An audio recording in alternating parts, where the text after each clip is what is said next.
반갑습니다, 여러분. 여러분들의 합격의 길을 열어드릴 공무원 한국사의 최영욱입니다. 자, 여러분들이 이제 공무원이 될 꿈을 갖고 많이들 공부하시고 계시리라 믿습니다. 그러다 보니까 이 강의 저 강의 참 많이 들어보셨을 거예요. 그런데 이 강의 저 강의 들으면서 여러분들이 참 어렵다라고 생각하시는 과목이 한국사더라고요. 근데 한국사가 왜 어렵냐 하고 제가 강의도 이것저것 들어보기도 하고 알아는 봤는데 뭐가 되냐면 대부분 다 어려워하시는 이유가 이거더라고요. 암기할 게 너무 많더라고. 그런데 최근 들어서 문제 유형이 바뀌신 건 여러분들도 너무 잘 알고 계실 거예요. 실제로 이 공무원 시험을 준비하는 여러분들도 무엇을 하고 있냐. 대부분 다 수능 시험 출신이에요. 그러다 보니까 암기보다는 어떤 자료 분석이라든가 사료 분석 같은 걸 더 많이 해왔는데 여태까지 공무원 강의 자체가 무엇이냐면 암기 과목 위주로 뭐 나오면 뭐일 거다.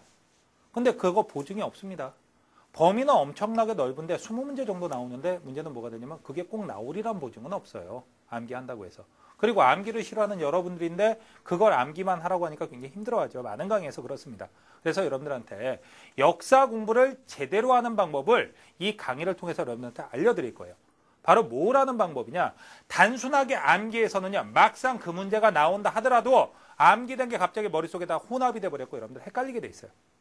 그렇다면 어떻게 해야 되냐? 암기하지 않아도 되느냐? 누가 암기하지 않아도 된다라고 말씀하십니까? 분명히 역사 과목은요. 암기가 필요해요. 그냥 단순 무식하게 진짜 멍청하게 암기하는 게 아니라 바로 무엇이다? 이해를 바탕으로 한 암기를 하십시오. 그럼 암기할 분량이 10분의 1로 확 줄어버립니다. 알고 있는데 왜 외워요? 알고 있는 건 안 외워도 되고 단순하게 암기해야 될 것들 몇 가지.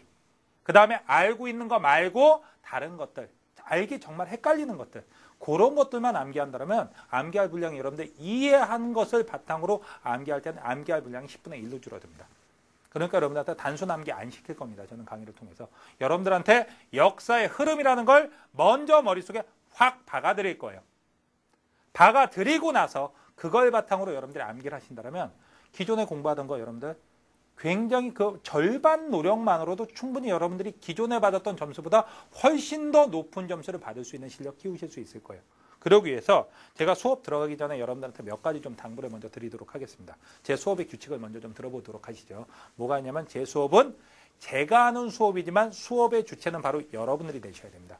수업의 주체가 여러분들이 된다는 게 무슨 얘기냐. 여러분들 제가 손 들어보라면 손 드세요. 대답하라면 대답하세요. 왜요? 여러분들 공부 못하는 학생들이 이거 합니다. 앞에서 이런 표정으로 쳐다보고 있다가 그냥 끝나는 거. 대답도 안 하고 참여도 안 하고. 참여를 해야지만이 남의 수업이 아니라 자기 수업이 됩니다. 내 수업이 되기 전에는 절대 수업의 효과가 올라가질 않아요. 그러니까 여러분들 남의 수업 만드시지 마시고 여러분들의 수업을 만드십시오. 그러기 위해서 수업에 참여하세요. 주변에서 창피하잖아요. 뭘 창피해요. 창피한 거 안 창피할래요? 공무원 합격할래요? 그러면 공무원 합격해야죠. 당연한 얘기 아닙니까? 그러니까 수업에 참여해서 남의 수업이 아닌 내 수업을 만들어 주십시오. 그 다음에 두 번째, 매일 한 강 이상씩 여러분들 들어주시는 겁니다. 매일 한 강, 기본이 한 강입니다. 그리고 정말 힘든 날, 어렵다 하면 여러분들 이건 인강이에요. 같은 강의 3번, 4번 듣는다 해서 방해될 거 없죠. 그렇다면 뭐가 되냐? 뭐라고 할 사람 없으니까 정말 힘들어서 못하겠는 날은 전날 들었던 강의를 들어주세요. 그렇게 해서 무조건 한 강씩은 들어야 됩니다. 왜? 그래야지만이 여러분들 모든 과목에 흐름이 있고 감이라는 게 있어요. 하루라도 빼먹으면 그 감이 죽어버립니다. 그러니까 매일 강의는 들어야 합니다. 그 다음에 또 하나, 오늘 배우신 거 뒤로 미루지 말고요. 여러분들 오늘 복습해 주십시오. 지금 저희 팀에서 하는 게 5과목이 다 있습니다. 5과목에 마찬가지 얘기입니다. 5과목을 다 공부하시면서 매일 한 강씩 들으시고요. 그 이상을 들으시고 매일 그거에 대한 복습을 꼬박꼬박 해주세요. 이것만 여러분들이 해주신다면 제가 책임지고 말씀드립니다. 여러분들 분명히 합격하십니다. 아시겠죠? 그러니까 여러분들 잘 듣고 잘 복습하고 자기 수업으로만 만들어주신다면 합격은 내 거다. 이렇게 생각을 해주시고 제가 맡은 강의 이제 한국사 강의 들어갑니다. 자, 제일 먼저 나오는 부분은 바로 어느 부분이 되느냐. 자, 제1편은 다른 부분 아닙니다. 제1편 선사시대 및 국가의 형성에 갖고 나와 있어요. 선사시대요. 그래갖고 어디까지? 고조선, 그 다음에 부여, 고구려 이 부분까지 나가는 건데 요게 한 3시간 정도 여러분들 강의가 될 겁니다. 강의를 할 건데 자, 첫 단어 무엇이 되느냐? 바로 한반도의 선사시대 갖고 나와 있죠. 한반도의 선사시대. 근데 내용이 어렵진 않아요. 여러분들 구석기, 신석기 나오는 거니까. 하지만 그거부터 설명이 되는 게 아니라 다른 부분부터 설명이 되니까 자, 이 부분에 어떤 수업이 있는지 한번 들어가 보도록 하죠. 자, 우리나라 선사시대, 구석기, 신석기, 뭐 이런 거 설명하기 전에 먼저 여러분들이 설명을 들어야 될 것들이 있습니다. 바로 무엇을 설명을 들어야 되느냐, 여러분들. 사관에 대한 얘기를 합니다. 사관. 이 사관 문제는요, 안 나올 것 같은데 매년 어느 지역에서든지, 그러니까 모든 지역이 나오진 않아요. 하지만 분명히 1년에 어느 지역에 걸릴지, 어느 분야에, 어느 회사에 걸릴지 모르지만 한 문제는 꼬박꼬박 나옵니다. 한 문제 이상씩 꼬박꼬박 나오기 때문에 여러분들이 걸릴 확률이 커요. 그래서 여러분들 잘 들어주셔야 됩니다. 자, 사관에는 두 가지 사관이 있습니다. 크게. 자, 두 가지 사관이라면 하나는 뭐가 있냐. 자, 첫 번째 사관은 객관적 사관. 자, 그리고 객관적이 나왔다면 또 하나는 뭐가 되겠습니까? 주관적 사관이라는 말이 있겠죠. 주관적. 자, 객관적이란 말하고 주관적이란 말이 뭐가 있는지 여러분들 너무너무 잘 알고 있을 거예요. 자, 객관적, 주관적 구분 안 되시는 분들 별로 없을 겁니다. 그래도 제가 설명을 해드리죠. 객관적이란 말은 누가 보든지 똑같다라는 얘기가 되는데 이거의 대표적인 역사학자를 꼽으라면 랑케라는 인물이 있습니다. 랑케. 랑케는 19세기의 독일의 역사학자예요. 근데 이 사람이 무슨 얘기를 했느냐? 이런 말을 했습니다. 먼저 쓰죠. 자, 있었던 그대로의 역사라고 얘기를 합니다. 있었던 그대로의 역사. 있었던 그대로의 역사라니 이게 무슨 얘기냐? 다른 거 아닙니다. 랑케가 제가 강의하고 있는 이 교실을 들어왔다라고 치죠. 교실을 들어와서 딱 얘기를 하면 학생은 몇 명 있다?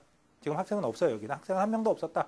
책상은 몇 개가 있었다. 그 다음에 뒤엔 촬영하시는 분이 있고 카메라가 있고 뒤에는 시계가 달려있고 왼쪽에는 달력이 달려있고 앞에는 어떤 머리 작은 선생님 한 저도 인정하겠습니다. 이건 역사 왜곡입니다.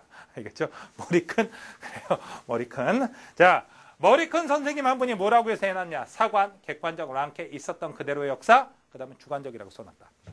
누가 보더라도 다릅니까? 똑같습니까? 똑같죠. 마치 뭐 하듯이 사진으로 찍어대듯이 아니면 그림으로 딱 세밀하게 묘사하듯이 이렇게 그냥 눈에 보이는 걸 있는 그대로 역사가 네 생각 같은 거 다 필요 없다. 뭐만 넣어라. 그냥 눈에 보이는 무엇만 넣어라. 사실만 넣어라.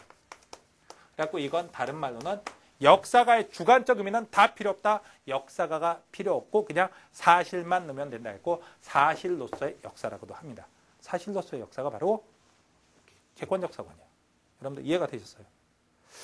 자, 그 다음에 두 번째는 주관적 사관이라는 게 있는데 주관적 사관은 20세기에 자 유명한 역사인데 이에치카라는 사람 물론 그전에도 콜링우드라든가 뭐 크로체 같은 사람들 많이 있어요. 하지만 그 사람들은 얘기할 필요 없고요. 칸은 뭐라고 했냐. 역사란 과거와 현재와의 끊임없는 대화라고 얘기합니다. 와의 끊임없는 대화라고 얘기를 해요. 근데 제가 여러분들한테 설명해 드리면서 또 한 가지 약속을 드리죠. 저는요 어려운 얘기 하기 싫어합니다. 모든 걸 좀 쉽게 여러분들이 갖고 가셨으면 해요. 근데 솔직히 말하면 여기서부터 어렵죠. 과거와 현재와의 끊임 이게 뭔 소리야 짜증이 납니다. 뭐 쉽게 한다면서 저게 뭐가 쉬워 이런 얘기를 하는데 쉽게 바꾸죠. 어떻게 쉽게 바꾸느냐 여러분들. 과거와 현재와의 끊임없는 대화인데 여기서 말하는 과거라는 건 뭐냐. 과거에 있었던 여러 가지 사실 과거입니다. 현재는 뭐냐. 현재를 대표하는 사람은 역사가 그렇다면 쉽게 바꾸면 사실과 역사와의 끊임없는 지랄을 하네. 저게 쉬워? 이런 얘기 하시겠죠 당연히. 이게 뭐가 쉬워? 당연히 어렵습니다. 이렇게만 해도 여러분들 어려워요. 다음 쉽게 가죠. 자, 제가 손 들라는 분들 손 드세요. 일기 쓰시는 분들 손 드세요. 손 드셨습니까? 쓰시는 분들 솔직하게 손 드세요. 자, 그 다음에 일기 써본 분들 손 들어보십시오. 왜? 초등학교 때 다 써봤잖아요. 일기 얘기를 왜 하느냐 여러분들? 보죠. 자, 일기 쓰시는 분들한테 제가 질문하겠습니다. 일기 쓰시는 분들 오늘 있었던 일 다 쓰십니까? 안 쓰십니까? 오늘 있었던 일 다 쓴다고요? 이건 뭔 소리 하세요? 어떻게 그걸 다 씁니까? 다 쓰는 건 불가능합니다. 왜 다 쓰는 게 불가능하냐? 다 쓴다면 이렇게 써야 됩니다. 나는 오늘 7256번 눈을 깜빡거렸다. 그 다음에 32,564번에 심장박동이 있었으며 앞에서 126번째 왼쪽에서 1256번째 머리카락이 오늘 빠졌다. 이렇게 써야 됩니다. 오늘 있었던 일 다 쓰려면 그거 여러분한테 있을 수 있는 일이잖아요. 그게 가능합니까? 불가능합니까? 불가능하잖아요. 그런데 오늘 있었던 일 어떻게 다 씁니까? 다 쓰는 건 불가능해요. 그렇다면 오늘 있었던 일 가운데서 어떤 일을 쓰느냐? 다른 거 아니죠? 뭐 이런 일 쓰죠. 중요한 거. 맞아요. 중요한 거. 의미가 있었던 일. 기억에 남는 일. 맞습니다. 근데 질문할게요. 누구 마음대로 중요한 거? 그렇죠. 여러분 마음대로 중요한 거예요. 근데 그 중요한 게 사람마다 다 틀리다라는 얘기예요.